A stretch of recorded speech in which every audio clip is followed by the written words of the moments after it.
Frank awoke to the sensation of rough, calloused hands gripping his arms with an ironclad grasp, hauling him upward through the frigid, murky waters that clung to his shivering body like a suffocating embrace. His consciousness flickered back to life with a jolt of fear as he realized he was still trapped inside the submerged cage, his hands cruelly bound above his head, the chains digging into his raw skin.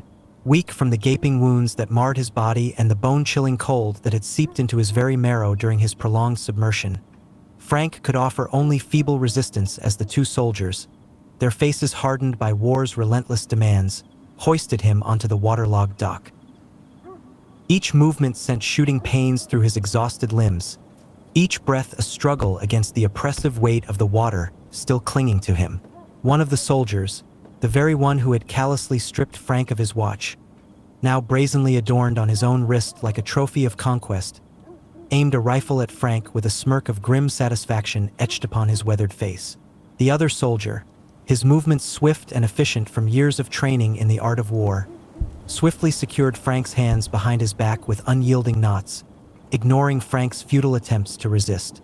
Gasping for breath, Frank's chest heaved with the effort to draw in air that felt thinner than it had ever been, the chill of the river's grasp refusing to relinquish its icy hold on his struggling body.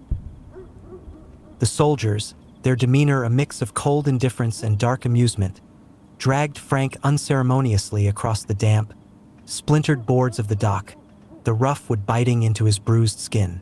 The journey across the dock seemed interminable, each step a reminder of the relentless passage of time and the looming shadow of imminent fate awaiting him on the sandy beach beyond. There, standing like an ominous sentinel against the backdrop of a tumultuous sky, was the officer, the same man who had stolen the vital map from Frank's possession and orchestrated the ruthless execution of the men captured earlier. The officer exuded an aura of quiet menace, his gaze boring into Frank's with an intensity that sent a shiver down the soldier's spine. As the soldiers unceremoniously dropped him at the officer's feet, Frank felt a surge of raw vulnerability wash over him, his every muscle tensed against the impending doom that seemed to hover in the air like a malevolent specter. With a callous display of power, the soldiers yanked Frank backward, simultaneously knocking his legs out from under him and forcing him into a kneeling position before the officer. Their laughter, sharp and mocking, echoed in the stillness of the desolate beach, a cruel chorus that underscored Frank's powerlessness in the face of their merciless authority. The cold, coarse sand pressed against Frank's bruised knees, a stark reminder of his exposed vulnerability in this unforgiving landscape. His torn fatigues offered scant protection against the elements, leaving him at the mercy of the biting wind that whipped across the desolate shoreline. Despite the physical agony and the overwhelming fear that threatened to consume him, Frank's mind raced with a torrent of thoughts, memories of comrades lost, regrets for chances missed, and a haunting fear of the inevitable fate that awaited him at the hands of this remorseless officer. In that tense moment, as the officer's steely gaze pierced through him, Frank felt as though he stood on the precipice of oblivion. The weight of their confrontation hung heavy in the air, the silence broken only by the relentless pounding of the waves against the shore. He struggled to maintain his composure, to steel himself against the gnawing dread that threatened to overwhelm him. Frank's thoughts churned with a tumultuous mix of resignation and defiance. Despite the overwhelming odds and the looming specter of execution that hovered over him like a dark cloud, a flicker of stubborn resolve burned within him. He clenched his jaw, summoning the last vestiges of his strength, preparing himself to face whatever cruel fate the officer had decreed for him in this desolate stretch of beach, where the relentless sea bore witness to the brutality of war and the frailty of human resolve. With a haunting sense of familiarity, the officer stood above Frank with chilling precision, drawing his pistol from its holster. The cold metal of the gun pointed directly at Frank's forehead, a stark reminder of the executions he had witnessed under this same officer's command. As the officer ordered the guards to retreat, they hurried away, leaving Frank kneeling alone in the cold sand where he had been dragged moments before. Locked in a silent exchange, Frank stared up into the officer's eyes, his own heart pounding in his chest. The pistol remained steady, a grim threat hanging in the air. The officer's lips curled into a smirk, a gesture that twisted Frank's stomach with dread. Without hesitation, the officer squeezed the trigger. Click. The sound reverberated through Frank's ears like thunder in the stillness, echoing the officer's mastery over life and death. It was a deliberate act, a cruel display of authority aimed at breaking Frank's spirit. The officer's chuckle cut through the tension, a taunting victory in his sick game of power.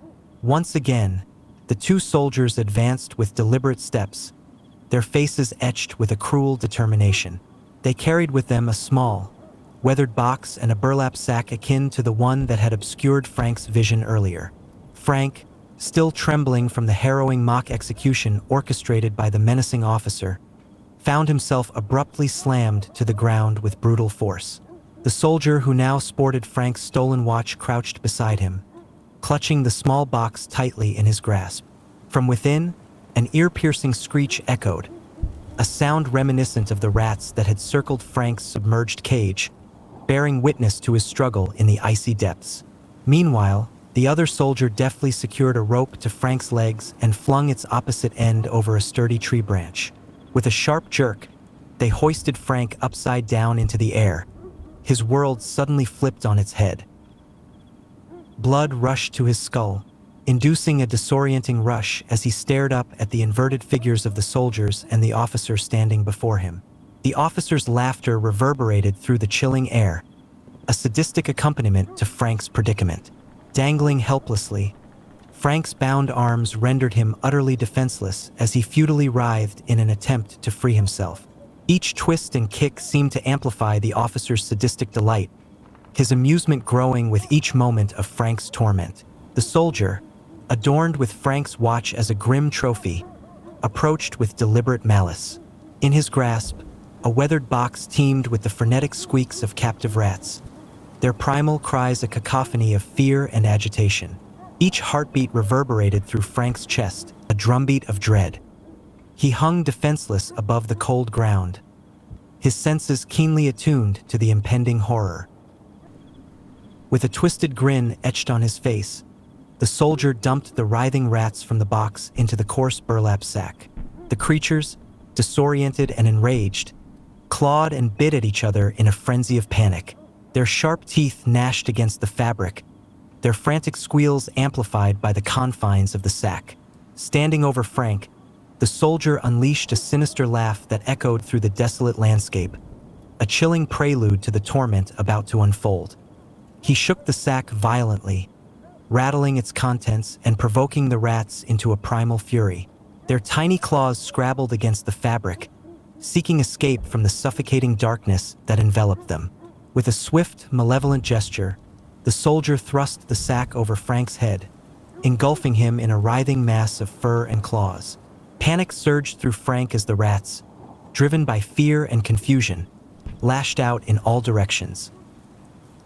Their sharp teeth sank into his exposed skin, their frantic movements a relentless onslaught against his senses. Beneath the suffocating weight of the sack, Frank's world narrowed to a battlefield of biting jaws and scratching claws. Pain seared through him as the rats' relentless assault intensified, their hunger and terror fueling their savage onslaught. He thrashed against the confines of the sack, his muffled cries drowned out by the cacophony of squeaks and his own labored breaths. The stench of sweat and fear mingled with the musky odor of rodents, saturating the air within the sack. Frank's heart pounded in his chest, each beat a desperate plea for escape from the tightening grip of terror. Outside, the soldiers' laughter echoed like a cruel symphony, punctuated by Frank's agonized struggles. The officer stood impassively nearby, his expression unreadable as he observed the scene with a cold detachment. The soldiers exchanged glances, their faces etched with a mixture of amusement and unease at the unfolding brutality. Inside the sack, Frank's world spun into a blur of pain and panic. His skin burned where the rats' teeth sank into flesh, their venomous bites leaving a trail of bloody welts in their wake. Each movement sent fresh waves of agony coursing through his body, a relentless reminder of his vulnerability in the face of their primal fury. Time stretched into an eternity of torment, each second a testament to the soldier's sadistic ingenuity. Frank's mind teetered on the brink of despair, his thoughts a chaotic whirlwind of fear and survival instinct. He fought against the suffocating darkness, his will to endure tested to its limits by the relentless assault. Outside, the soldiers' laughter grew louder, their amusement swelling with each agonized cry that escaped from the sack. The officer's gaze remained fixed on Frank, a silent observer to the breaking of a man's spirit under the weight of cruelty. Frank convulsed violently, his body thrashing in the air as he hung upside down, a desperate prayer for freedom echoing silently within him. The rope that bound him to the tree branch groaned under the strain of his relentless struggle, weakening with each fierce movement. With a sudden crack, it gave way, releasing Frank from its cruel grip and sending him hurtling towards the unforgiving ground below. As he crashed down, the burlap sack still covering his head, chaos erupted in a cacophony of squeals and frantic movements. Frank's head collided with the earth with brutal force, crushing the rats that had tormented him, their frantic struggles silenced in an instant. Blood mingled with sweat as Frank lay motionless, his body battered and broken from the fall. The soldiers' laughter faltered into stunned silence, their earlier amusement replaced by a wary apprehension. The officer, his expression a mask of fury and disbelief, approached Frank with a cold determination. With a swift motion, he ripped the burlap sack from Frank's head, revealing a face smeared with blood and dirt, yet marked with a defiant smile. Enraged by Frank's unwavering resilience, the officer barked orders at the soldiers flanking Frank. Without hesitation, they unleashed a relentless barrage of kicks upon Frank's prone body, their boots striking with merciless force. Blow after blow rained down upon him, each impact driving the breath from his lungs and leaving him gasping for air. Finally, as Frank lay battered and defenseless, one of the soldiers seized the burlap sack and roughly pulled it over Frank's head once more. With a final act of brutality, a boot connected with Frank's face, delivering a vicious blow that rendered him unconscious. In the aftermath, the soldiers stood over Frank's limp form, their faces grim and unyielding.